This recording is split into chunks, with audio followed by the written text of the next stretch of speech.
अगर आप डॉक्टर बनना चाहते हैं और नीट एग्जाम की प्रिपरेशन कर रहे हैं, लेकिन नीट 2024 के जो हालात थे उसको देखकर थोड़ा सा कॉन्फिडेंस कम हुआ है, तो घबराइए मत। आप सभी लोगों के लिए गुड न्यूज है।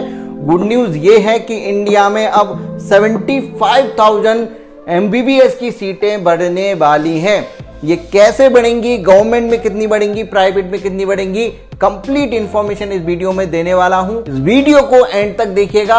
मैं हूं डॉक्टर श्लोक। तो आइए 1 बाय 1 यहां पर स्टार्ट करते हैं। तो देखिए, ये 75,000 जो MBBS की सीटें हैं, ये सीधा हमारे जो प्राइम मिनिस्टर मोदी हैं उन्होंने बोला है कि ये 5 साल के अंदर आपकी सीटें बढ़ने वाली हैं। मैं आगे बढ़ूं उससे पहले आप जरा ये वीडियो को देख लीजिए, फिर मैं आपको आगे बताऊंगा कि कैसे ये सीटें बढ़ने वाली हैं। 25,000 युवा हर साल विदेश में मेडिकल एजुकेशन के लिए जाते हैं, और ऐसे ऐसे देश में जाना पड़ रहा है। कभी कभी तो मैं सुनता हूं तो हैरान हो जाता हूं। और इसलिए हमने तय किया है कि अगले 5 साल में मेडिकल लाइन में 75,000 नई सीटें बनाई जाएगी। तो ये वीडियो आपने अच्छे से देखा, अब यहां पर समझिए। जैसा कि मोदी जी ने यहां पर कहा कि 75,000 सीटें यहां बढ़ने वाली हैं, तो सबसे पहले तो मैं आपको बता दूं, ये 75,000 सीटें 5 साल में आपकी बढ़ेंगी।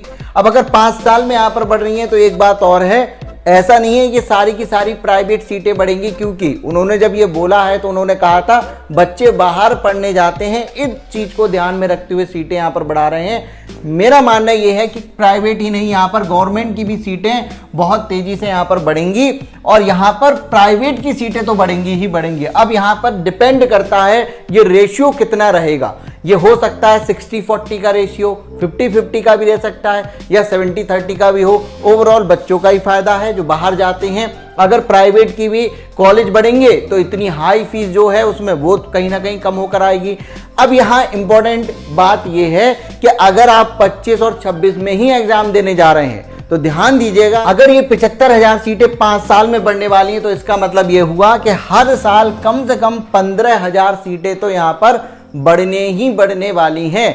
इससे थोड़ी सी कम ज्यादा हो सकती हैं। तो अब अगर आप 25-26 वाले हैं तो लग जाइए तैयारी पर। हो सकता है गवर्नमेंट सीट आपको इनमें से मिल जाए, या हो सकता है प्राइवेट मिल जाए। ठीक है, अब ध्यान रखिएगा यहां पर एक चीज और जो आपको ध्यान देनी है कि भैया कट ऑफ भी लगातार बढ़ता जा रहा है, और जब इतना बड़ा अनाउंसमेंट हुआ है तो डेफिनेटली इस बार नंबर ऑफ कैंडिडेट की जो संख्या है नॉर्मल जितनी बढ़ती है, हो सकता है उससे कहीं ज्यादा बढ़ जाए, क्योंकि ये अनाउंसमेंट जो हुआ है आप सभी लोगों ने देखा, लाल किले से खड़े होकर दिया है उन्होंने। तो इस चीज को ध्यान में रखते हुए नंबर ऑफ कैंडिडेट भी बढ़ेंगे। अब इंपॉर्टेंट बात यह है कि भाई हम आपकी कैसे हेल्प कर सकते हैं कॉलेज को दिलाने में। तो इस चीज को लेकर निश्चिंत हो जाइए। आप लोगों के लिए एक और गुड न्यूज हम लोग लेकर आ रहे हैं। हमारी टीम अभी से तैयारी में लग गई है 25 और 26 वाले बच्चों के लिए कि भाई आगे किस तरीके से प्रिपरेशन करनी है, क्या स्ट्रेटेजी रहनी चाहिए। फिजिक्स, केमिस्ट्री, बायोलॉजी के शॉर्ट नोट्स, इंपॉर्टेंट क्वेश्चन और भी बहुत सारी चीजें जहां छोटी छोटी गलतियां आपसे होती हैं। बच्चे नंबर तो अच्छा ले आते हैं लेकिन फिर भी कॉलेज नहीं मिल पाता। इस बार भी बहुत सारे बच्चों के साथ ऐसा हुआ है। हमारी टीम आपके साथ यहां पर खड़ी है, पूरी स्ट्रेटेजी के साथ हम लोग आ रहे हैं। पूरी मदद आपकी यहां पर की जाएगी। आपको करना क्या है, आप हमसे जुड़ने के लिए हमारे व्हाट्सएप चैनल से जुड़ सकते हैं, टेलीग्राम चैनल से जाकर जुड़ जाइए। बहुत सारी चीजें आपके लिए लेकर आ रहे हैं। बस आपको यहां पर मन लगाकर अपनी तैयारी करते रहना है। अगर आपका कोई सवाल है तो हमसे कमेंट सेक्शन में पूछिएगा। मैं मिलता हूं आपसे नेक्स्ट वीडियो में। Thank you so much.